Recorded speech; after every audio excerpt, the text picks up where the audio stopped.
So Nintendo has just announced that the sequel to The Legend of Zelda Breath of the Wild has been delayed, now targeting a spring 2023 release.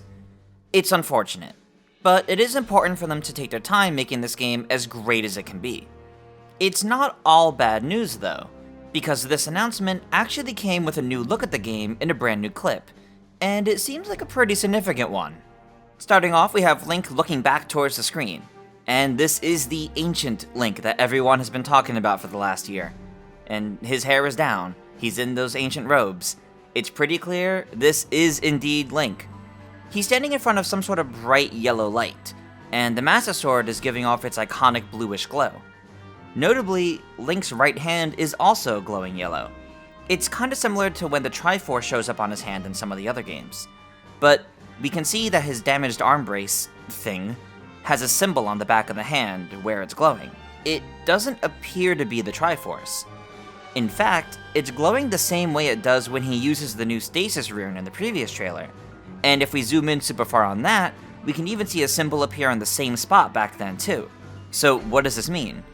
Well, I think it's safe to assume he's not using stasis right now, but maybe it means the arm will light up and glow and display a symbol whenever he's using its powers, which he's probably doing here in some form. Anyway, Link pulls out the Master Sword and holds it in front of this glowing light. The sword begins to glow even more of its iconic blue, and it's also very clearly damaged just like Link's arm.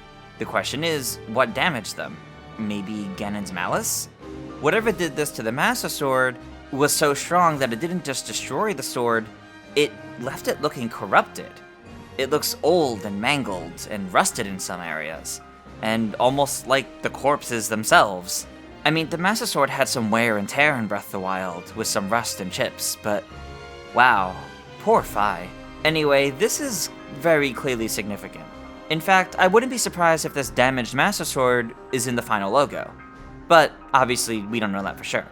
I wouldn't be surprised if the main quests for this game line up kinda similarly to that of Skyward Swords, trying to find Zelda and also power up the sword, or in this case, restore the sword to being the Master Sword, visiting different locations to restore the Master Sword with some sort of ancient power. Alright, but let's talk a bit more about the rest of this clip. So, as mentioned earlier, we finally get to see Link's face in these robes.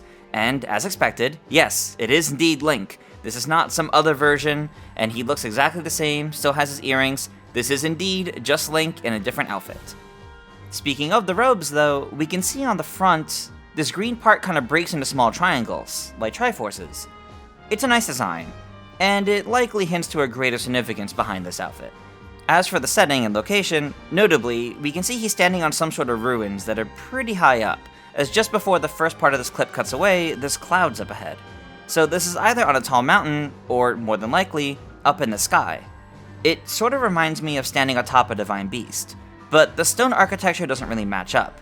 In fact, Link is standing in some sort of stone circle based on the design and the shapes. As we can see, they seem to curve around him.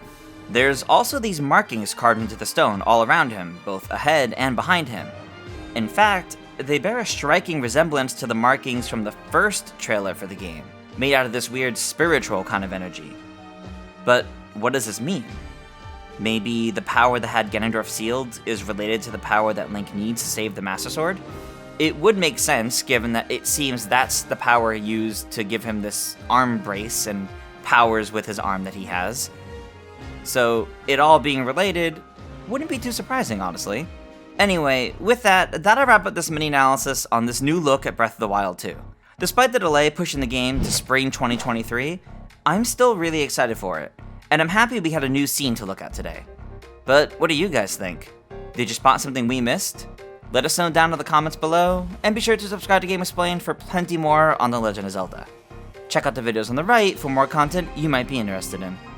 Until next time, farewell.